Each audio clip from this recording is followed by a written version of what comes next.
Chapter 188. Kisahel instructs Lamech in the processing of gold ore.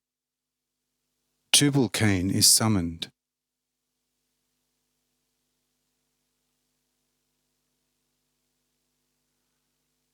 After all the messengers had left in all directions in order to hire workmen, and according to present chronology, it was now the 5th hour of the afternoon. Kisahel turned to Lamech, saying, "Lamech, look, here in this spot are lying many thousands of tons of the purest gold. This is the finest of all ores of the earth. However, as it is here, mixed with some gravel, it is not usable for anything. Therefore, it shall first be purified by an ore master through a powerful fire. When it then flows together into heavy floats, it can be easily beaten with hammers on the broad anvils into great plates of this metal in such a way that a fist-sized lump will yield a plate of ore on which 100 people should easily find room to stand. Therefore, it will be necessary to procure at once a skillful ore master. If you have one, let him come here, and we will instruct him in the processing of this ore." And Lamech, immensely pleased at this information, replied at once, "Listen, you great friend, this can be easily helped. My son Tubal-Cain, who had been linked in marriage to his sister Naomi for some time, is a leading ore master and knowledgeable in the art of drawing this ore from the earth by means of fire and also the force of his heavy hammers, as you can see from all these digging implements manufactured by him. Would not he, together with his assistants, be the right man for this work? When I send word to him, he will be here promptly. If this my son suits you, reveal your will to me about it, and I will do anything to always fulfill your will painstakingly." And Kisahel said to Lamech, "Yes, Tubal-Cain is a suitable man, so let him come. But before he purifies this ore with the aid of his assistants, he himself must be purified.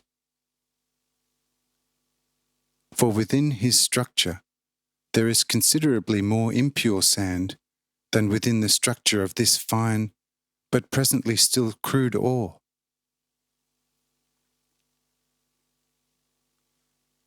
Just as this ore is purified by fire and salt, also Tubal-Cain must first go through fire and salt, so as to be capable of purifying this finest ore.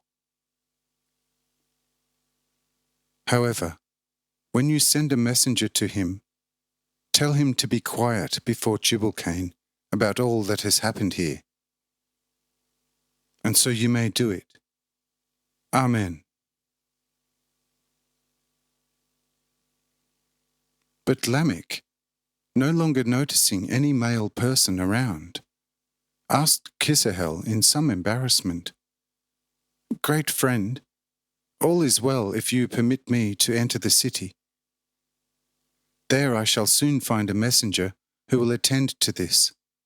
Apart from the women and us, no male person is present here any more who could be entrusted with matters of such importance. So give me also herein advice, which I am willing to follow at once." Then Kisahel promptly said to Lamech, "Look, brother Lamech, also the women have legs. Choose 3 of them, for it would not be fitting to send one as a messenger to the son of a king. And Lamech promptly summoned 3 of the most eloquent ones, introduced them to Kisahel, and asked him whether they might be of service. Kisahel answered in the affirmative, and at once the 3 women were sent away to Tubal-Cain.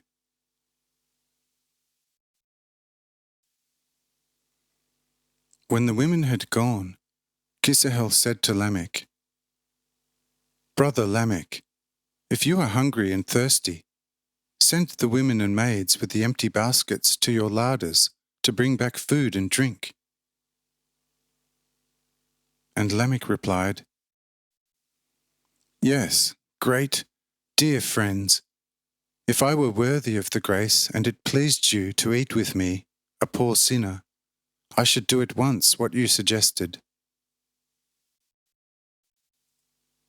If, however, I am surely still wholly unworthy of this, I shall prefer to fast until I shall be deemed by you worthier of this grace than just now." And Kisahel answered Lamech, "Brother, look, it is hardly 3 days since Jehovah was walking visibly in person as a perfect man on the heights, eating and drinking with us. Yet we are indescribably less compared to him than you are now compared to us. Since Jehovah has eaten with us, why should we, your brothers, all descended from the still living father Adam, not hold a meal with you? So let food and drink be fetched, and you will not eat alone from the baskets, but we, including the women and maids, shall have our good share of it."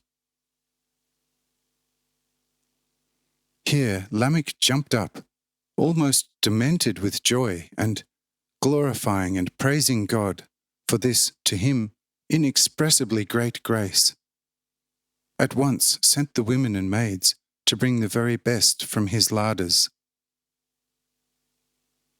And the women promptly went to the city, rejoicing, to fetch food and drink.